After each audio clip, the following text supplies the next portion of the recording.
Jadi hal-hal seperti ini sebenarnya memalukan sekali, sangat memalukan, sangat memalukan. Karena apa? Ini akan muncul di diaspora, yakinlah, ini akan muncul. Forum Tanah Air alhamdulillah ada di 5 benua, kita ada di 21 negara lebih.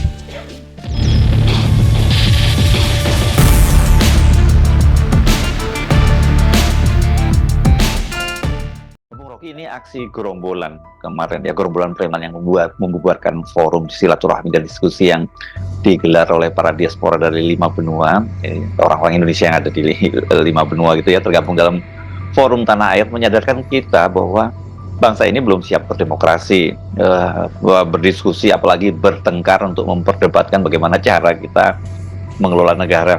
Kita tahu mereka ini hanya orang-orang suruhan, orang bayaran gitu ya. Tapi sasaran kita ini adalah mereka yang berada di belakang aksi-aksi itu. Ya, ada baiknya selingan kecil tentang kondisi peradaban politik kita, atau secara umum kondisi peradaban bangsa ini. Ada ketegangan di dalam banyak bidang, dari politik, ethnicity. Di kampus juga ada ketegangan antara profesor dan mahasiswa, ada ketidaksetaraan di dalam berargumentasi, lalu muncul semacam arogansi itu.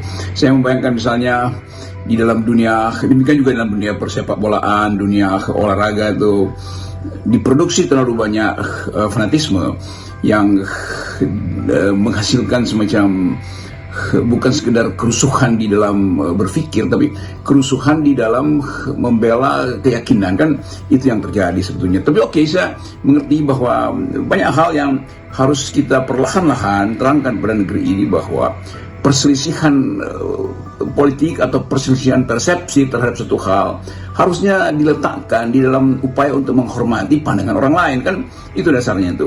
Jadi berselisih itu hal yang wajar. Walau saya tahu banyak tukang kompor di luar sana tuh, tetapi dalam banyak kegiatan kebudayaan kita sebetulnya ada semacam pandangan yang bagus dari nenek moyang kita untuk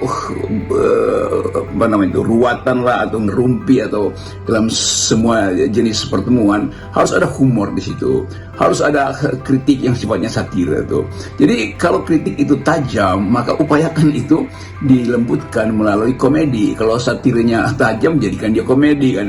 Kan kita diajar untuk bercakap-cakap di dalam kondisi mempertemukan pikiran, bukan dengan saling menghalangi atau saling menghadang pikiran. Jadi semua hal yang baik dari bangsa ini sebetulnya, yang bahkan diperlihatkan oleh para founding parents kita, para pendiri bangsa ini, itu bertengkar di dalam kondisi untuk memaksimalkan argumen, bukan untuk saling menghadang sehingga seseorang tidak punya kemampuan lagi atau kehilangan kesempatan untuk mengucapkan pikirannya itu. Jadi penghormatan terhadap perbedaan itulah dasar dari kehidupan kita sebagai berbangsa, atau dalam bahasa olahraga, sportivitas.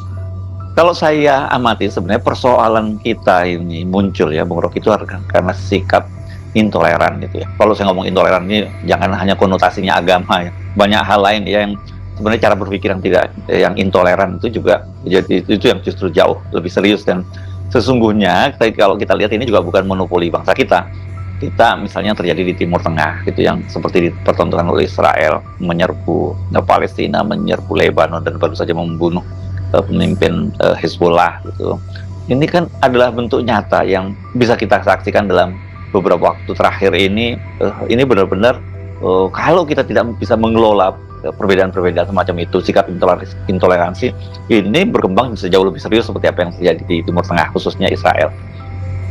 Kita tahu ujung dari intoleransi adalah kekerasan, dan itu menyangkut keinginan untuk melenyapkan, keinginan untuk membungkam. Kan semua itu ada di dalam tradisi peradaban manusia. Kita lihat misalnya hari-hari ini ketika Israel berupaya untuk memperlihatkan kekuasaan dia, lalu membom satu wilayah hanya untuk mencari pemimpin Hezbollah, dan akhirnya 500-600 orang tewas, puluhan gedung runtuh, hanya untuk memperlihatkan bahwa dia mampu untuk mengejar musuhnya tuh. Padahal sebetulnya di dalam peradaban, kalau kekuasaan itu diaktifkan mulai kekuatan, itu artinya kedangkalan. Kan kekuasaan mesti diaktifkan dengan argumentasi itu. Demikian juga halnya di dalam politik kita tuh, diskusi yang diporak-porandakan dan diperlihatkan di situ tubuh yang terlihat marah, amarah yang entah dia direkayasa atau amarah yang sungguh-sungguh. Kan itu jadi semacam perendahan status kita sebagai makhluk yang berpikir. Jadi semua hal yang didesain oleh alam semesta, yaitu menghasilkan percakapan, justru kita rendahkan karena kita jadi pongah. Kalau kita berargumentasi, setajam-tajamnya argumentasi, ucapkan aja, karena itu kan cuma argumentasi. Bukan harus diimbangi dengan kekuasaan atau dengan kekerasan, dengan kemampuan fisik. Segala hal yang menyangkut kekuatan fisik itu artinya merendahkan status kita sebagai makhluk yang berpikir. Jadi pikiran itu bisa diucapkan dengan segala macam cara, bahkan dalam bentuk yang paling kasar, tetapi tetap itu adalah hasil pikiran.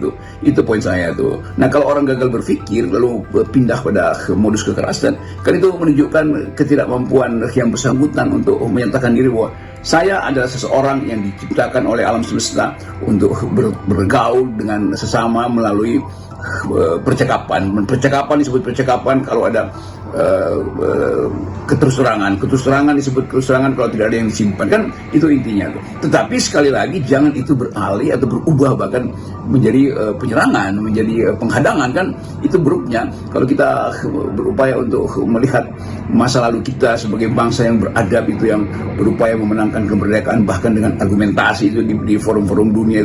Itu menunjukkan bahwa potensi itu ada di kita. Cuma masalahnya kenapa potensi itu hilang hari-hari ini sehingga kita berubah menjadi makhluk yang saling memangsa.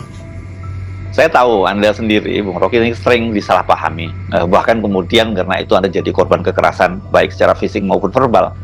Hanya karena persoalan-persoalan yang seharusnya itu bisa dipercakapkan bahkan diperdebatkan.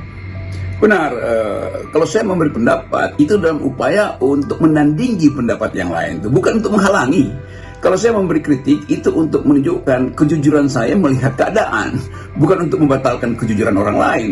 Jadi biasakan saja bahwa emosi itu harus ditekan sehabis-habisnya tuh, supaya terlihat bahwa pikiran tentang apapun itu kan datang dari keinginan untuk mengekspresikan diri itu.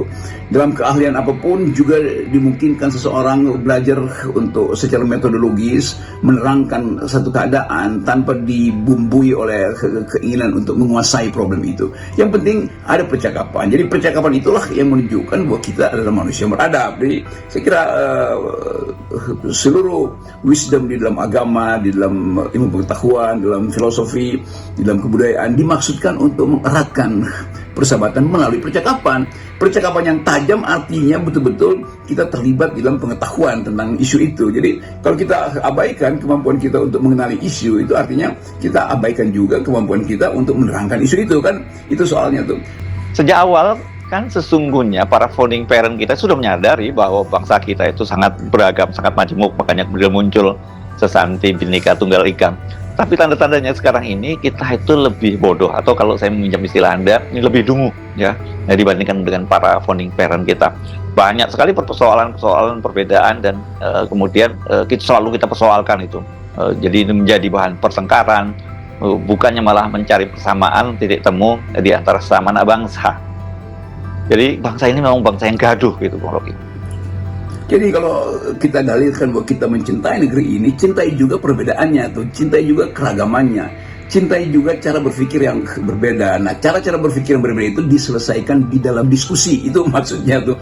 Nah, kemampuan kita untuk memperoleh sensasi atau mengejar sensasi itu biasa saja di dalam teori komunikasi, tetapi sekali lagi kita ingin substansinya kita kenal itu. Salah kenali substansi, oke, nanti ada orang yang koreksi, tetapi koreksi itu juga harus substansial, bukan hasil dari fanatisme, kan dasarnya adalah itu. Jadi kita ingin supaya negeri ini dituntun sebagai tanah dan air dari pikiran, tanah dan air dari persaudaraan, tanah dan air yang menghidupkan harapan bahwa Indonesia betul-betul punya kemampuan atau punya kesempatan untuk memenangkan di dalam pengertian persaingan ide-ide dunia itu.